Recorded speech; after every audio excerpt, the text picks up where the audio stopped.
오늘 말씀의 제목은 여호와께서 우리에게 원하시는 것, 그게 뭔가 하는 거예요. 이 미가 선지자가 활동하던 그때는 북이스라엘이 멸망을 당하고 남유다 왕 가운데 히스기야 왕이 치세하던 때예요. 그러니까 이 남유다가 북이스라엘의 멸망을 보면서 같은 민족이잖아요. 근데 북이스라엘 멸망하는 것을 보면서 얼마나 많이 마음이 힘들었겠어요. 우리가 원수같이 생각하는 저 북한도 만약에 어떤 나라가 와서 멸망을 시키면 우리들이 어떨까요? 마음이 힘들고 어렵겠죠. 그런데 그 나라를 멸망시킨 아수르가 이번에는 남유다까지 쳐들어와 가지고 아주 심각한 그런 위기 가운데 빠졌어요. 그 위기 속에 있을 때, 혹은 그 위기를 앞에 두고 있을 때, 아니면 위기를 겪고 난 다음에 우리들이 너나 할 것 없이 왜 이런 심각한 어려움이 나에게 있었을까? 나는 왜 이렇게 참 불쌍한 지경까지 떨어지게 되었을까? 그러면서 자기를 돌아보면서 하나님 앞에 질문을 해요. 그렇지 않겠어요? 하나님, 왜 나에게 이런 불행이 찾아온 겁니까? 왜 나에게 이런 심각한 문제가 찾아온 겁니까? 그건 너나 할 것 없이 다 하나님 앞에 그렇게 물어보는 거예요. 임사호천이라는 말이 있어요. 사람이 죽음 앞에 서면 다 하늘을 부른다는 거예요. 그러니까 우리는 그런 존재예요. 인간은 다 그런 존재예요. 그런 심각한, 정말 하늘이 무너질 것 같은 이런 심각한 상황이 내 앞에 떡 가로막고 있을 때 제일 먼저 사람들은 자기의 마음을 열고 하늘을 바라보면서 하나님, 왜 나에게 이런 고난을 주십니까? 왜 이런 심각한 문제가 내 당대에 일어나는 겁니까? 뭐 이런 등등의 그런 의문을 하나님 앞에 다 쏟아놓는 거예요. 그러면서 깨닫게 돼요. 왜? 집중하면 하나님께서 그 집중하는 자들에게 무언가 보여주셔, 깨닫게 하셔. 오늘 본문 말씀도 그거예요. 도대체 왜 이런 슬픔과 이런 심각한 문제가 이 민족에게 임했습니까? 더군다나 하나님의 택한 백성인 우리들에게 왜 이런 문제가 임했습니까? 라고 물으니까 하나님께서 그 집중하는 그 마음에다가 뭔가 깨닫게 해주셔요. 기억하라. 뭘 기억할 거냐? 내가 애굽에서 고생하던 너희 이스라엘을 어떻게 구속했는지. 이스라엘 백성들을 애굽에서 구원시키기 위해서 하나님께서는 10가지 재앙을 애굽 땅에 쏟아부었어요. 그죠? 말로 형용할 수 없는 많은 은혜를 베풀어서 이스라엘 백성들을 그 애굽의 죽음의 그 그늘에 사로잡혀 있는 그 백성들을 다 구원해내셨다고요. 또 그것뿐이 아니에요. 그 이후에 이스라엘 백성들이 가나안 땅에 들어가서 살면서 하나님을 또 마음 아프게 하면서 또 사사들이 세워지고 그 사사들에게 순종할 때에는 다시 회복시켜 주시고 또 평안해지면 또 죄를 범하고 그래도 하나님은 또 은혜를 베푸시고 이런 세월들을 계속 하잖아요. 막 이래 가면서 그 끝자락에 가서는 그 모압 왕이 발락이 발람을 불러다가 이 이스라엘을 향하여 저주하게 만들려고 그렇게 공을 들여서 이 발람을 데리고 왔지만 오히려 이 발람이 어떻게 해요? 저주는 하지 않고 손을 들어서 축복을 했단 말이에요. 이 단편적인 그런 사건만 보더라도 하나님이 이스라엘 백성들을 얼마나 사랑하시고 얼마나 책임져 주시는지, 얼마나 건강하게 만들어 주시는지 이런 것들 너희가 다 알지 않니? 하는 식으로 이제 하나님이 얘기를 했어요. 그때야 깨달아진 거야.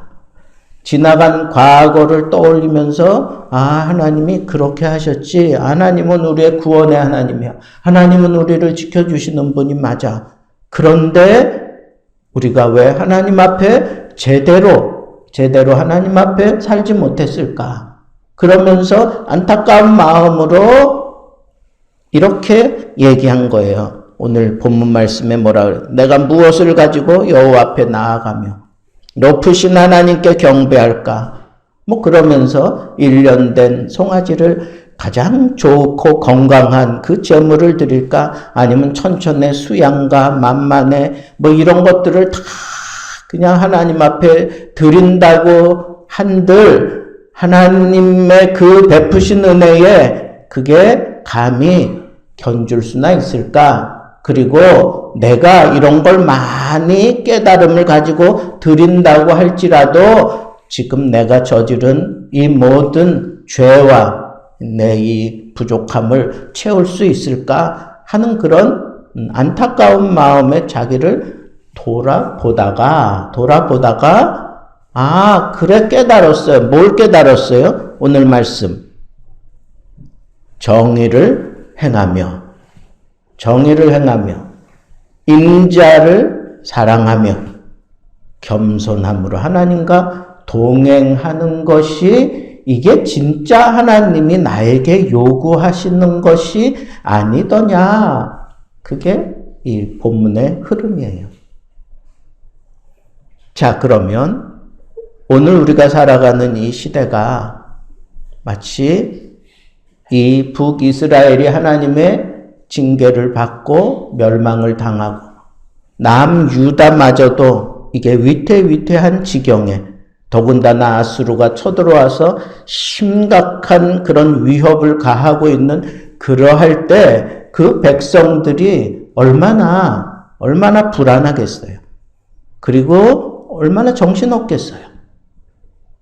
그리고는 심각하게는 모든 식량이 다 끊어지고 먹을 거 없어가지고 자기 자녀를 삶아가지고 먹었다고 하는 그런 표현을 할 정도로 심각한 상황이 우리 앞에 딱 펼쳐진 것 같은 그런 반복이 오늘 우리가 살아가는 세대가 아닐까 하는 생각을 해보는 거예요.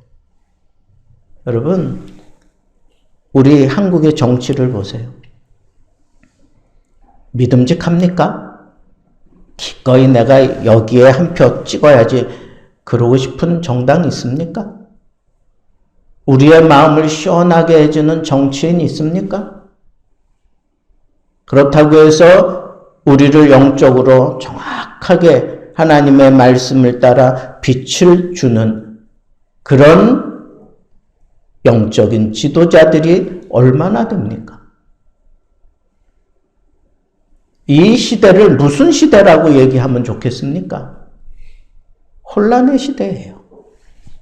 정체성을 알 수 없는 시대다. 그렇게 지금 이 세계의 학자들은 얘기를 해요. 도대체 이런 세대는 없었다는 거예요. 어떻게 이런 세대가 우리 앞에 펼쳐지는지 이건 도무지 어떻게 답을 찾을 수가 없대요. 어디로 이게 흘러가는 건지 알 수가 없대요. 이 모습 이대로라면 어떻게 이끌어가야 될지 모르겠다는 거예요. 정체성의 혼란이 가중되고 있는 이 시대. 더군다나 코로나 바이러스가 전 세계를 뒤덮어버렸어요. 이런 경우 있습니까? 역사적으로 이런 경우는 없었어요.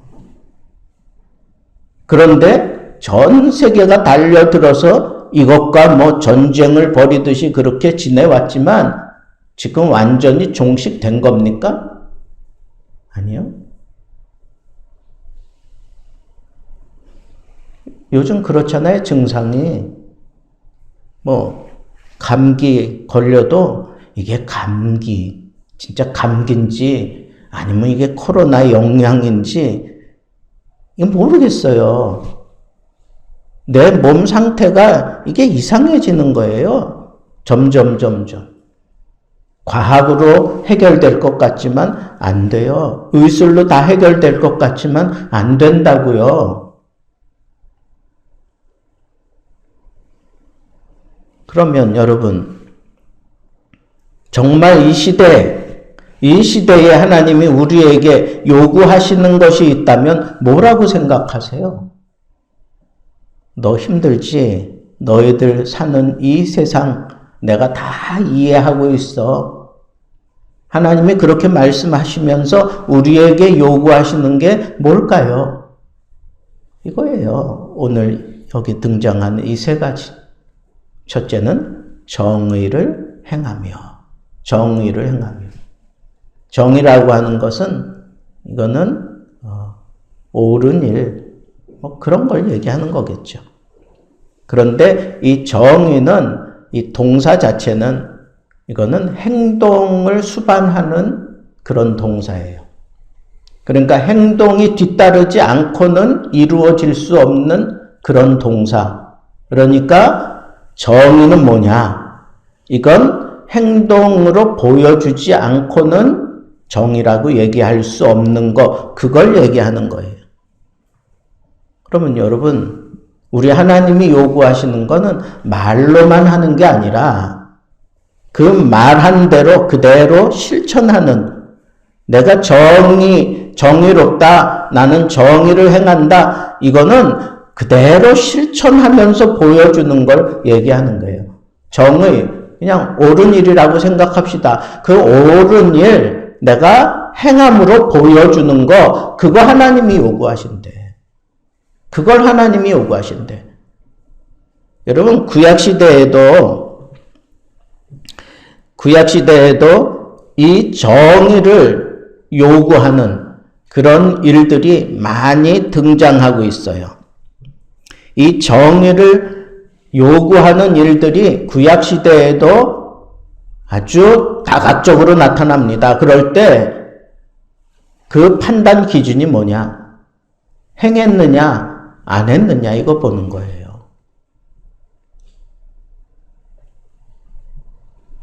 하나님께서 노아에게 너는 방주를 지어라. 노아가 어떻게 했어요? 방주 지었습니까? 안 지었습니까? 지었어요. 그걸 보고 성경이 뭐라 그랬냐면 노아는 당대의 의인이라고 했어요. 당대의 의인이라. 그 판단 기준이 뭘까요? 하나님이 말씀하신 대로 행했다는 거야.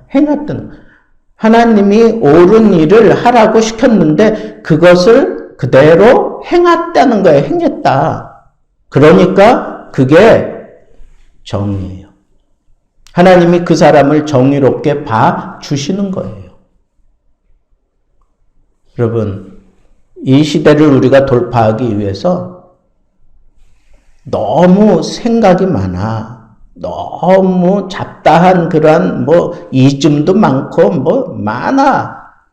근데 여러분, 단순하게 생각해서 하나님은 옳다고 생각하는 것을 행하는 자를 원하신다는 것. 여러분들이 생각할 때 이게 옳은 일이야. 그럴 때 그것을 행하는 걸 하나님이 기대하셔요. 이게 옳은 일이다 라고 생각되어지는데 그걸 행하지 않고 그냥 뒤로 미룬다거나 아니면 나 아니면 다른 사람이지, 다른 사람이 하겠지, 이렇게 생각하는 자를 하나님은 원하지 않는다는 거예요. 하나님이 원한다라고 하는 것은 하나님이 그 손에 붙잡고 뭔가 하고 싶어 할 때 원하시는 거지. 하나님이 원한다라고 하는 것은 그런 거 아니겠어요? 그러니까 하나님이 어떤 사람을 붙잡고 사용하시느냐, 이 시대에 옳다고 생각하는 걸 주지 않고 하는 거예요. 예배 드리는 게 옳다. 그런 생각이 들면 앞뒤 가리지 말고 그냥 행동으로 옮기세요. 하나님은 그걸 원하신다는가, 그걸 보시겠다는 거예요. 이 시대에 똑똑한 사람 너무 많아. 이 시대에 재능 있는 사람 너무 많아. 이 시대에 모든 사람들보다 탁월한 사람들 너무 많아. 그런데 하나님이 왜 그런 사람들을 붙잡지 않을까요? 왜 그런 사람들을 붙잡고 쓰지 않을까요? 행함이 없어서 그래, 행함이 없어서. 야고보 기자가 얘기하는 것처럼 믿음 있다고 얘기하는 사람들은 참 많은데 행함이 없는 죽은 믿음을 가진 사람들이라 이거예요. 믿음도 행함이 있을 때 그것이 산 믿음이다. 야고보 기자가 얘기하는 거예요. 이 시대가 그걸 강력하게 요구해요. 이 세대가 너무 혼란하고 이 세대가 생각이 너무 많고 사변적이고 사람들에게 비춰지는 모든 일들이 굉장한 수준인 것 같고 막 그렇지만 하나님은 그런 거에 마음 조금 더 움직이지 않으세요. 어떤 사람에게 마음이 쓰이느냐, 어떤 사람에게 하나님께서 마음을 열고 그 사람을 붙잡느냐, 행하는 사람. 옳은 일에 대해서 그냥 앞뒤 가리지 않고 그냥 묻지 않고 그냥 행하는 거예요. 기도해야 되겠다. 그거 옳다고 생각하니까 그런 생각 든 거 아니에요? 그때 그냥 행하라고.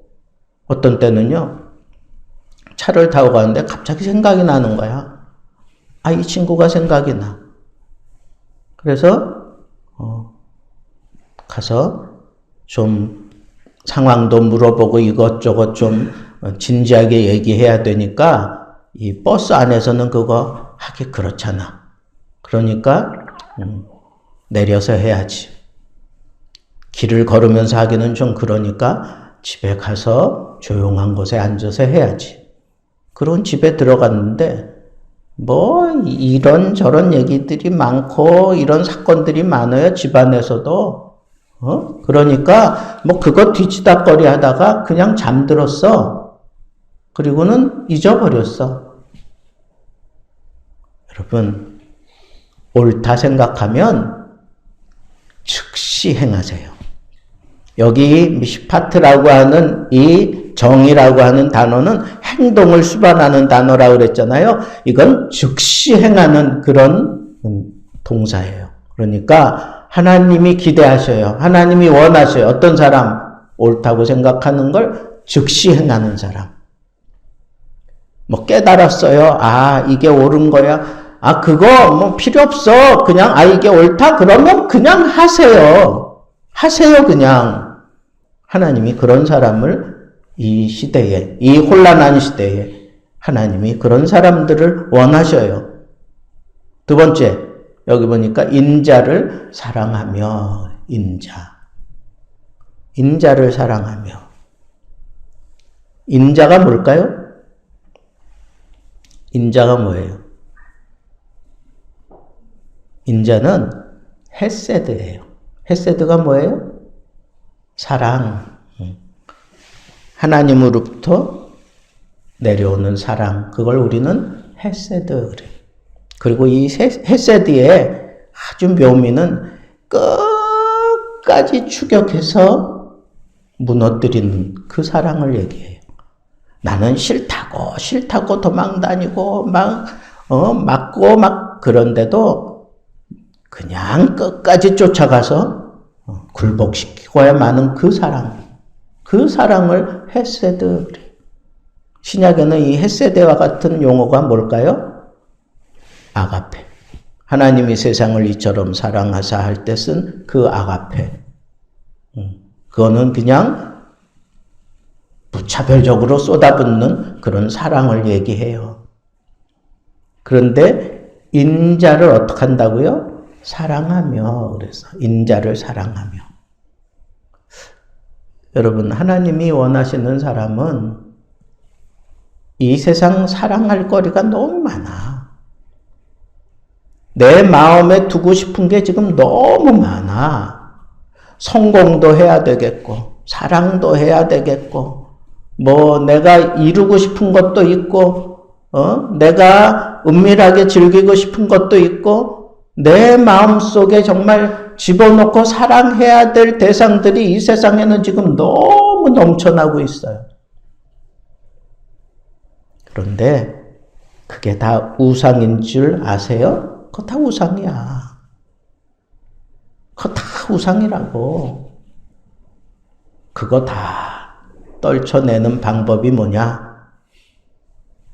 우리 하나님이 보여주신 그 사랑, 십자가 그 사랑, 눈물로 감당하며 홀로 짊어지고 가신 그 십자가 그 사랑, 그 사랑을 사랑하라는 것.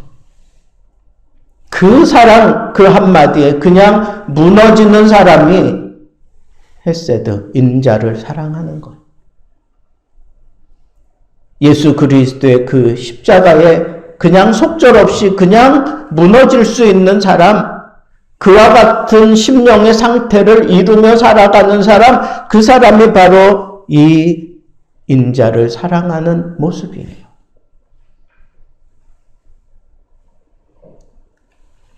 그런데 이 사랑은 하나님은 우리에게 이렇게 모든 걸 다 베풀어주고 다 용납해주지만 이 헤세드가 하나님을 사랑하는 인간의 모습에게도 그 헤세드라고 하는 단어를 쓰는 경우가 있어요. 그건 하나님을 향하여 내가 충성하는 거예요. 하나님 앞에 충직하게 행동하는 것. 그게 바로 헤세드를 이루어가는 그런 모습이에요. 그러니까 우리가 하나님 앞에 정말 이건 하나님의 일이야. 이건 하나님의 사랑을 받던 자로서 내가 해야 되는 일이야. 그럴 때 그 일에 대해서 어떻게 하라는 거예요? 충직하게 충성을 다하라는 거예요. 그런 사람을 하나님이 요구하셔요. 그 사람을 원하셔요. 여러분, 발은 여기다 한 발 두고 또 다른 쪽에 한 발 두고 그러면서 이쪽도 들여다보고 저쪽도 들여다보면서 적당히 내가 나 자신을 그렇게 균형 감각을 이상하게 맞추고 살아가려고 하는 사람이 있는데, 여러분, 믿음은 그런 게 아니에요. 믿음은 그냥 한쪽에만 빠지면 돼. 하나님만 사랑해야지.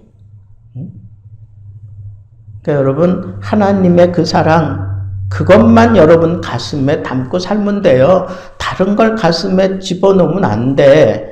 오늘 본문 전체 내용을 보면, 미가서 1장부터 7장까지의 전체 내용을 보면 이스라엘에게 하나님이 아주 호되게 책망하시는 두 가지가 있어요. 그게 뭐냐? 하나는 교만 떠는 거예요. 뭔가 내가 모든 거 다 할 수 있다고 생각하고 그러다가 그냥 망가진 거예요.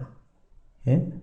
뒤쪽으로 가면 오므리라고 하는 표현이 나와. 오므리는 이스라엘 왕 가운데 가장 강력한 왕이에요. 그 오므리가 하나님 앞에 징계받는 아주 최고의 어떤 그 대상이 될 수밖에 없었던 게 뭐냐? 강력했거든. 그건 다른 나라에게도 다 나타나요. 이 오므리라고 하는 사람이 얼마나 강력했는지. 그 강력함을 앞세우면서 모든 나라에게 두려움의 대상이 되었고, 그리고 자기 백성들에게 아주 강력한 그런 힘을 주었던 사람이 바로 오므리인데, 이 오므리의 후손으로 누가 등장해요? 아합이 등장해. 아합이 등장하고 그 아합이 또 이방 여인을 맞이함으로 인해서 온 이스라엘 땅에 우상 천지를 만들어놔. 우상으로 그냥 다 뒤덮어놔.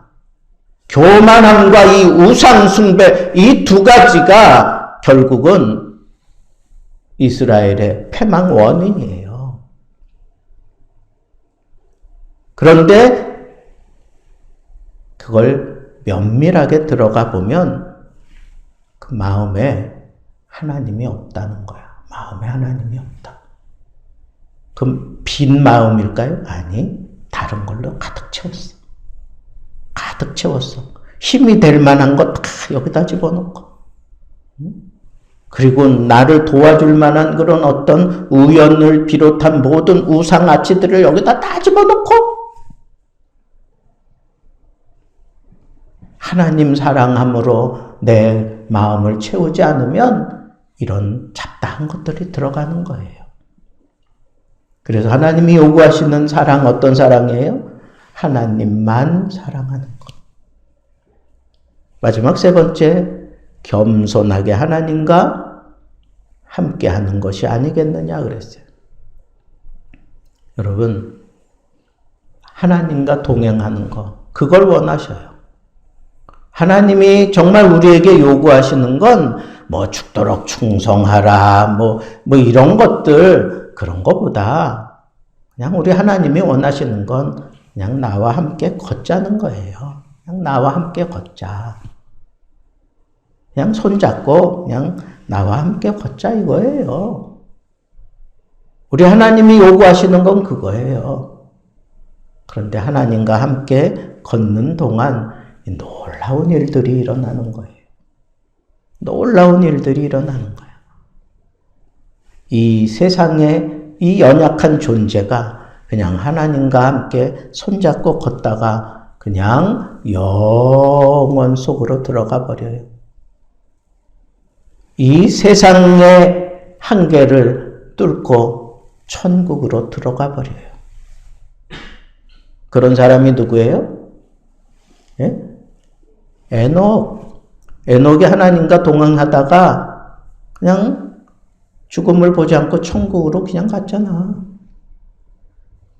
여러분, 이게 참 멋있는 삶인데 우리는 이런 삶을 살지 않아. 그냥 하나님과 그냥 손잡고 걷는 거, 그것만 그냥 살아도 되는데, 글쎄요, 에녹이 한 일은 그거밖에 없어. 자식 낳다가 하나님과 동행하다가 천국 갔다, 이게 다예요. 뭐 없어.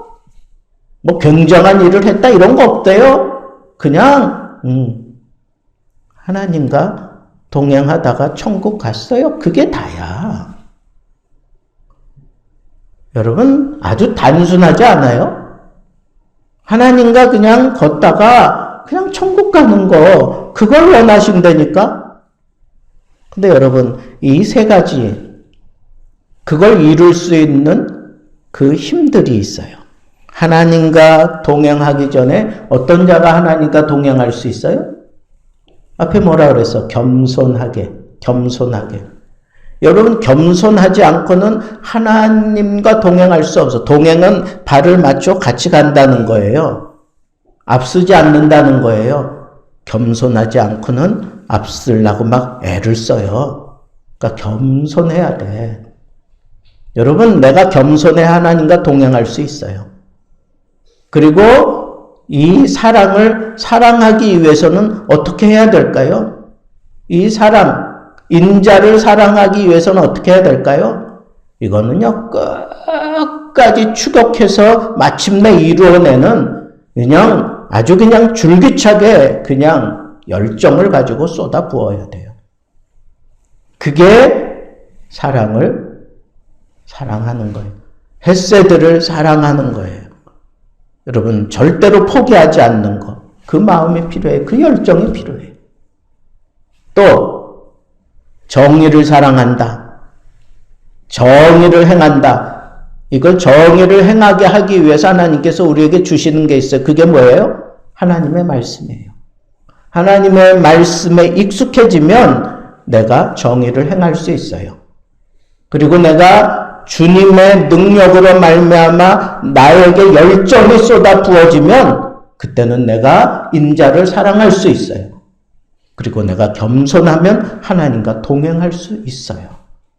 여러분, 이 시대에 동일하게 하나님께서 우리에게 요구하시는 이 세 가지 여러분 마음에 담기를 바랍니다. 정의를 행하세요. 인자를 사랑하세요. 하나님과 동행하세요. 그러므로 말미암아 이 혼란한 시대, 그 어떤 시대가 나에게 막 달려들지라도 나는 껐떡하지 않아요.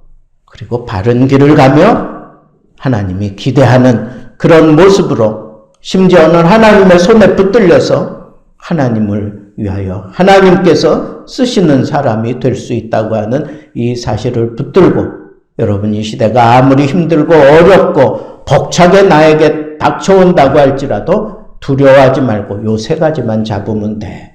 요 세 가지만 잡으면 돼. 어렵습니까? 쉬워요. 이 세 가지만 꽉 잡고 이 혼란한 세대에서도 하나님의 뜻을 이룰 줄 아는 그런 멋진 하나님의 사람들 되기를 우리 주님의 이름으로 축복합니다.